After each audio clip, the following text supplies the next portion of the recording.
सब लोग सोचते हैं कि बस बैकग्राउंड अच्छा करने से your objects look cinematic, but that's not true. पर सबसे बड़ी प्रॉब्लम है यही कि अपने ऑब्जेक्ट को सिनेमैटिक कैसे दिखाएं। लाखों लोग वीडियोस बना रहे हैं, सब लोग उसी ऑब्जेक्ट का यूज कर रहे हैं, तो मेरा ऑब्जेक्ट अलग कैसे दिखेगा? Let me tell you. So first of all अपनी चेयर को उठाओ और उस पर बैठो। उसके बाद अपना लैपटॉप खोलो and watch a lot of ads of your object. लेकिन तुम्हें एड्स क्यों देखनी चाहिए? देखो, क्योंकि अगर तुम्हें अपने ऑब्जेक्ट को बिल्कुल दूसरों से अलग दिखाना है तो एडवर्टाइजमेंट तुम्हारे लिए बेस्ट हो सकती है। क्योंकि जो एडवर्टाइजमेंट होती है वो रैंडमली डिजाइन कभी नहीं होती। उनका पूरा पर्पस होता है कि कस्टमर्स को अपनी तरफ किस तरीके से अट्रैक्ट किया जाता है, और वो अट्रैक्शन जो वो अपने ऑब्जेक्ट्स में डालते हैं, लाइक अपने प्रोडक्ट्स में डालते हैं। ब्रांड्स लाइटिंग, कॉम्पोजिशन, कलर्स और फ्रेमिंग को कुछ इस तरीके से डिजाइन करती है कि एक सिंपल ऑब्जेक्ट भी बहुत ज्यादा प्रीमियम फील देता है। और अगर हमें अपने ऑब्जेक्ट को दूसरों से अलग और सिनेमैटिक बनाना है तो हमें ये सीखना ही पड़ेगा कि लोगों को अट्रैक्ट कैसे किया जाता है, कि लोगों को विजुअली अट्रैक्ट कैसे करे। और ये चीज तुम्हें एड से बेटर कोई नहीं समझा सकता। देखो, सिंपल प्रोसेस है। सबसे पहले तुम्हें जाना है गूगल में और उसके बाद तुम्हें अपना ऑब्जेक्ट शूट करना है। फॉर एग्जांपल मैं पेन का शूट करना चाहता हूँ, तो सिंपली मैं गूगल पे जाके लिख दूंगा बेस्ट पेन फॉर राइटिंग। तो यहाँ पे देखो तुम्हें मल्टीपल एडवर्टाइजमेंट और प्रोडक्ट्स के डिजाइन मिल जाएंगे, क्लीन बैकग्राउंड्स मिल जाएंगे, लाइटिंग मिल जाएगी और आइडियाज और फ्रेमिंग स्टाइल से तुम्हें मिलेंगे ही। और अगर तुम सर्च में थोड़ा सा चेंज करोगे ना, लाइक तुम लिख सकते हो पेन सिनेमैटिक शॉट्स, तो यहाँ पे तुम्हें और भी विजुअल अट्रैक्टिव शॉट्स मिल जाएंगे जो तुम अपने ऑब्जेक्ट के लिए शूट कर सकते हो। और ऑब्वियसली तुम्हारा जो नॉर्मल फ्रेम से काफी ज्यादा सिनेमैटिक ये फ्रेम लगने वाला है। फिर बस वहां से तुम्हें एक शॉट उठाना है और उसको रिक्रिएट करना है। तो मैं अगर तुम्हें दिखाऊं तो ये रहा, देखो मेरा नॉर्मल शॉट, और उसका और एड से इंस्पिरेशन लेके मैंने ये वाला शॉट रिक्रिएट किया। तो तुम देख सकते हो बहुत ज्यादा डिफरेंस है इन दोनों शॉट्स में। तो यार तुम इस तरीके से एड्स का हेल्प ले सकते हो अपने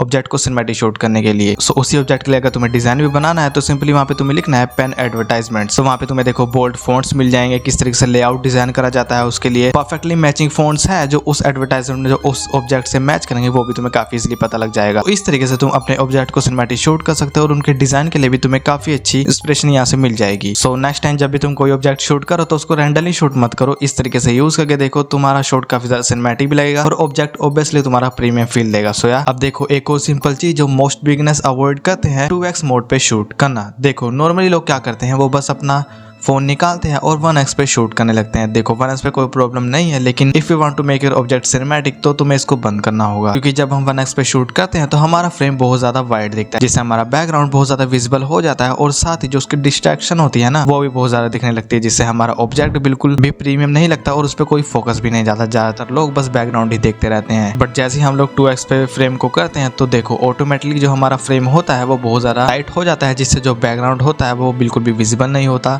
और जो हमारा मेन ऑब्जेक्ट होता है वो मेन सब्जेक्ट बन जाता है हमारे फ्रेम का। अगर मैं तुम्हें सेम शॉट दिखाऊं तो यहाँ पे तुम देख सकते हो पहले वाला शॉट 1x पे कितना ज्यादा नॉर्मल सा लग रहा है, लेकिन 2x पे वो शॉट कितना ज्यादा सिनेमैटिक और जो हमारा ऑब्जेक्ट है वो काफी अच्छे से दिखाई भी दे रहा है। सो यार 2x पे यूज करो, क्योंकि अगर तुम जितने भी सिनेमैटिक शॉट्स देखोगे वो बहुत ज्यादा टाइट वाले फ्रेम होता है, लाइक बहुत ज्यादा जूम इन होता है, जिससे वो उसकी क्वालिटी को भी दिखा सकते हैं और उसका। और अगर तुम कोई मान लो क्लॉथ का शूट करो या फिर कोई ऐसी चीज शूट करो जिसमें टेक्सचर बहुत ज्यादा मैटर करता है, तो 2x पे शूट करने पे तुम्हें उसका टेक्सचर, तुम अपने ऑब्जेक्ट का टेक्सचर भी काफी अच्छे से दिखा सकते हो, उसका फैब्रिक दिखा सकते हो, तो काफी मस्त तरीके से ऑब्वियसली तुम्हारा ऑब्जेक्ट प्रीमियम लगेगा। अब देखो इसका एक और फायदा ये है कि जब हम कहीं शूट करते हैं किसी प्रोडक्ट का तो हमें बहुत ज्यादा बैकग्राउंड की टेंशन होती है कि बैकग्राउंड बहुत ज्यादा अच्छा होना चाहिए, काफी मस्त उस पर लाइटिंग होनी चाहिए, ये होना चाहिए। बट लेकिन अगर तुम 2x पे जब शूट करोगे तो तुम्हें बैकग्राउंड की ज्यादा टेंशन लेने की जरूरत नहीं है, बस तुम्हारा ऑब्जेक्ट काफी अच्छा होना चाहिए और उसकी लाइटिंग में बस तुम थोड़ा सा अच्छा कर सकते हो। और लाइटिंग तुम्हें कैसे परफेक्टली करनी है वो भी मैं तुम्हें नेक्स्ट पॉइंट में बताता हूँ। तो इससे जब तुम शूट करोगे 2x पे तुम्हें बैकग्राउंड की ज्यादा टेंशन नहीं रहेगी कि कोई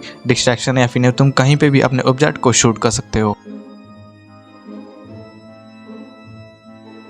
लाइटिंग हमारी वीडियो में कितना ज़्यादा इंपॉर्टेंट रोल प्ले करती है ये तुम्हें ऐसे पता नहीं लगेगा। अभी जो तुम फ्रेम देख रहे हो ये वाला तुम्हें काफी ज्यादा सिनेमैटिक और प्रोफेशनल लग रहा होगा, लेकिन वहीं अगर ये वाला फ्रेम कुछ ऐसा हो जाए तो क्या तुम्हें सिनेमैटिक लगेगा? बिल्कुल भी नहीं लगेगा। तुम्हें ये फ्रेम बिल्कुल बेकार लगेगा, बोरिंग लगेगा और कोई भी इसमें इमोशन वाला फील तुम्हें दिखेगा ही नहीं। और ये मेरे रूम की सिर्फ नॉर्मल लाइट्स है और नॉर्मली लोग इसी लाइट में शूट करते हैं। सो अब तुम्हें पता लग गया होगा कि लाइटिंग कितनी ज़्यादा इंपॉर्टेंट होती है हमारे फ्रेम्स में। तो अब इसको सही कर दें, लेकिन तुम इसको अपनी वीडियो में कैसे अप्लाई कर सकते हो चलो बताता हूँ। देखो सबसे पहले जो तुम्हारे रूम की बोरिंग लाइट्स है, मेरे यहाँ पे देखो एक बल्ब लगा हुआ है, तो मैं सबसे पहले इसको बंद कर दूंगा। और तुम्हारे रूम में जितनी भी बोरिंग लाइट्स है तुम्हें सारी रूम की लाइट्स को बंद कर देना। तो रुको, तो अभी तुम देख सकते हो इस रूम की पूरी लाइट्स बंद हो चुकी है और बिल्कुल अंधेरा हो चुका है। बस यहाँ पे एक विंडो है जिसकी रोशनी तुम्हें दिख रहेगी। उसके बाद तुम्हें सिनेमैटिक लाइटिंग कैसे करनी है उसके लिए सबसे पहले तुम्हें चाहिए होगी की लाइट, और उसके लिए मैं यहाँ पे एक रिंग लाइट का यूज करूंगा। तो देखो तो ये देखो मैंने यहाँ पे रिंग लाइट को जला दिया, मतलब की लाइट को जला दिया, और यही हमारे फ्रेम की मेन लाइटिंग होती है जिससे तुम्हारा सब्जेक्ट पूरा ब्राइट दिखता है। लेकिन मैक्सिमम लोग क्या गलती करते हैं, रिंग लाइट का भी यूज करते हैं जिससे उनकी वीडियो टोटली फ्लैट लगती है। वो भी तुम्हें मैं बताता हूँ और तुम्हें उसको टोटली इग्नोर करना है। अभी देखो तुम्हें ये वाला फ्रेम काफी ज्यादा ठीक लग रहा है, मतलब पहले से कम मुकाबले काफी ज्यादा अच्छा लग रहा है। और मैक्सिमम लोग क्या करते हैं, इस लाइटिंग को ना अपने कैमरे के बिल्कुल ऐसे सामने रखते हैं जिससे जो पूरे फेस की जो लाइटिंग होती है, पूरे फ्रेम की लाइटिंग होती है, वो बिल्कुल फ्लैट हो जाती है। कोई भी इसमें शेडोज या फिर डेप्थ नहीं रहती जो सिनेमैटिक फील देती है। तो उसके लिए तुम्हें क्या करना है, जो ये जो सामने लाइट रखी हो ना, तुम्हें इसको कुछ इस तरीके से ऐसे साइड में रख देनी है। तो ये देखो अब तुम यहाँ पे देख सकते हो, यहाँ पे तुम्हें कुछ शेडोज दिख रही होगी मेरे फ्रेम में। मेरे फेस पे जो एक 3D इफेक्ट डालती है जो काफी ज्यादा सिनेमैटिक लगती है, और शेडोज ही सिनेमैटिक का मेन रीजन होता है। तुम कोई भी बड़े शॉट्स देखोगे, कोई भी क्रिएटर के शॉट्स देखोगे, तुम्हें शेडोज ही मिलने वाली है। तो जब भी अपनी रिंग लाइट मतलब की लाइट को रखो तो सामने की बजाय तुम ऐसे साइड में रख देना, ताकि एक मस्त यहाँ पे देखो यहाँ पे रोशनी और यहाँ पे शेडोज बने। तो अब हमें देखो बैकग्राउंड पे एक लाइटिंग का यूज करना है। तुम प्रैक्टिकल लाइट लैंप का यूज कर सकते हो या फिर कोई RGB लाइट यूज कर सकते हो। तो मैं देखो यहाँ पे एक RGB लाइट यूज करता हूँ। तो रुको मैं उसको ऑन करता हूँ।